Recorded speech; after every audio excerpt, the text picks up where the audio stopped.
Hi everyone, welcome to my channel. আমি দোয়েল। তো আজকে আমি একটা ডিনার রেসিপি নিয়ে চলে এসেছি, আর সেটা কিন্তু ভীষণই চটপটা। তো আজ আমি বানাবো দারুণ স্বাদের ডাল মাখানি, যেটা রুটি, পরোটা কিংবা লুচির সঙ্গে খেতে কিন্তু অপূর্ব লাগে। তো চলুন আমার কিচেনে রেসিপিটা শুরু করি। রাতে আমি 1 বাটির মতন পাঁচমিশালি ডাল আমি ভিজিয়ে রেখেছিলাম। ওজনে এটা 200 গ্রাম। দেখুন সব রকমের ডাল আছে, এখানে রাজমা আছে, এখানে ছোলার ডাল আছে, সবুজ মুগ ডাল, আরও অনেক রকম ডাল আছে। তো রাতভর এটা ভিজিয়ে রেখেছিলাম। এবার ভালো করে এটাকে আমি 2-3 বার ধুয়ে নেব। ধুয়ে নিয়ে তারপর এটাকে আমি প্রেসার কুক করে নেব, নুন হলুদ ছাড়া। ডালগুলোর খুব ভালো করে জল ঝরিয়ে নিয়েছি। এবার এটাকে আমি প্রেসার কুকারে 1 কাপের মতন জল দিয়ে আমি কিন্তু এটাকে 6টা হুইসেল দিয়ে নেব। ডালটাকে এখানে আমি 6টা হুইসেল দেব। আপনারা চাইলে আরও 2টো হুইসেল বেশি দিতে পারেন। এখানে কিন্তু ডালটাকে আমি পুরো গলা গলা করে সেদ্ধ করে নেব। আর হ্যাঁ, এখানে কোনো নুন হলুদ কিন্তু আমি দেব না। ডালটা ওদিকে সেদ্ধ করতে দিয়েছি। এখানে আমি 2টো বড় সাইজের টমেটোকে পিউরি করে নিয়েছি, আর 2টো বড় সাইজের পেঁয়াজকে আমি ফাইনলি চপ করে নিয়েছি। দেখুন এরকম ছোট ছোট করে কিন্তু কেটে নিতে হবে। গ্যাস অন করে একটা কড়াই বসিয়ে দিলাম। এর মধ্যে আমি 1 টেবিল চামচের মতন সাদা তেল নিয়ে নেব। তেল গরম হয়ে গেছে। এখন কেটে রাখা পেঁয়াজটা দিয়ে দেব, এবং পেঁয়াজটাকে এখানে আমি হালকা গোলাপি করে ভেজে নেব।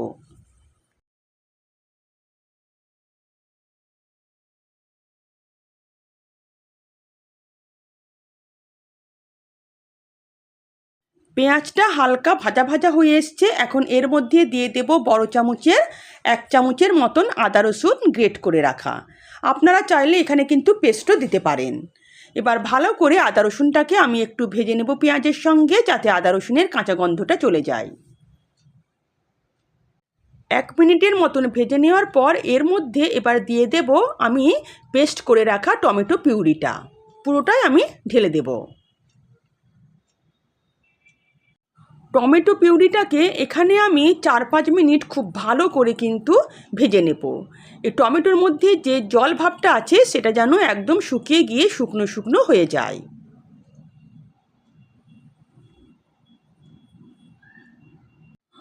টমেটো পিউরিটাকে আমি 4-5 মিনিট ধরে খুব ভালো করে ভেজে নিয়েছি, আর দেখুন টমেটোর মধ্যে যে জলটা ছিল সেটা কিন্তু একদমই শুকিয়ে গেছে। এখন এর মধ্যে 1 চামচের মতন আমি কাশ্মীরি রেড চিলি পাউডার দিয়ে দেব। এটা দিলে এই রান্নাটার কিন্তু খুব সুন্দর একটা কালার আসে। ভালো করে এটাকে আমি এবার নাড়াচাড়া করে নেব টমেটো আর পেঁয়াজের সঙ্গে।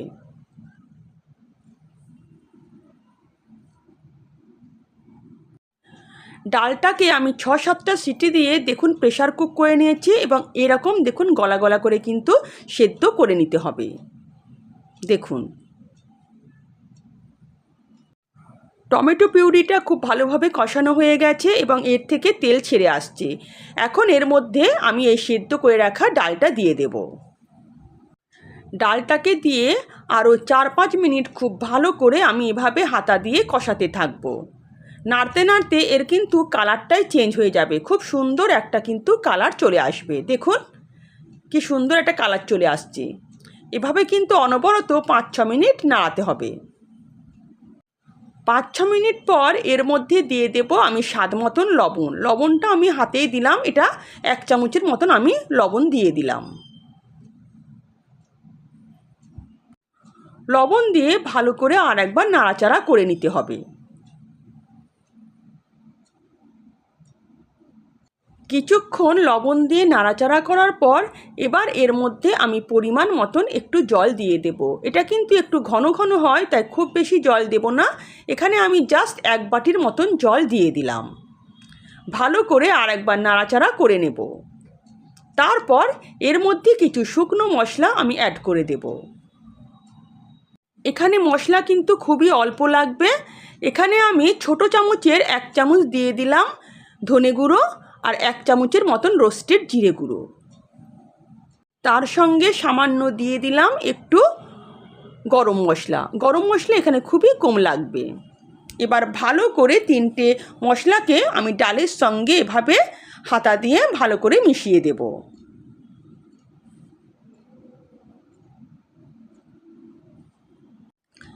ভালো করে মশলা দিয়ে নাড়াচাড়া করে দিয়ে একবার ফুটিয়ে নিলে ডাল মাখানি আমার রেডি।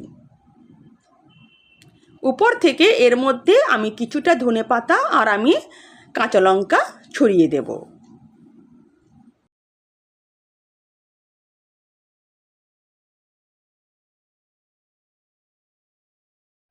ধনেপাতা কুচি আর কাঁচা লঙ্কা কুচি দিয়ে আর একবার নাড়াচাড়া করে নেব।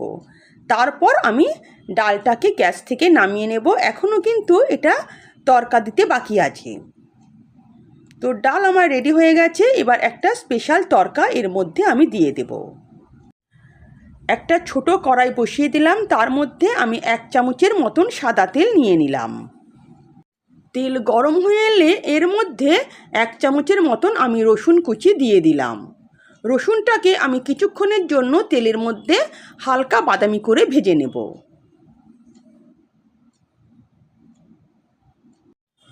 রসুনটা যখন হালকা বাদামি হয়ে আসবে তখন এর মধ্যে 1/2 চামচের মতন আমি কাশ্মীরি রেড চিলি পাউডার দিয়ে দেব। তারপর আমি গ্যাসের ফ্লেম সঙ্গে সঙ্গে বন্ধ করে দেব এবং এই ফোড়নটা আমি ওই ডাল মাখানির মধ্যে ঢেলে দেব। ডালের মধ্যে ফোড়নটা ঢেলে দিয়ে তারপর ভালো করে এটাকে হাতা দিয়ে আমি নাড়াচাড়া করে নেব। তাহলেই রেডি হয়ে গেল আমার দারুণ স্বাদের ডাল মাখানি। তবে হ্যাঁ, এর মধ্যে কিন্তু আমি এখনও মাখন দিইনি।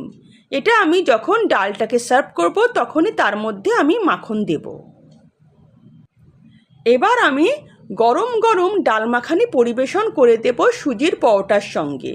রাতের ডিনার আমার রেডি।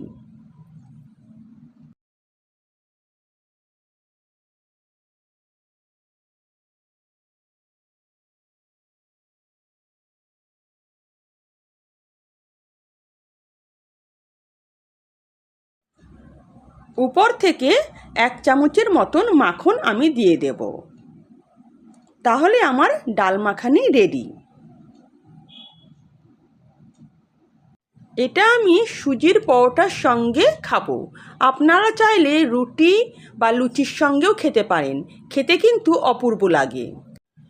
যদি আমার রেসিপি আপনাদের ভালো লেগে থাকে তো প্লিজ আমার চ্যানেলকে সাবস্ক্রাইব করবেন আর পাশে থাকা বেল আইকনও প্রেস করবেন, যাতে নিত্য নতুন রান্নার নোটিফিকেশান সবার আগে আপনাদের কাছে পৌঁছে যায়।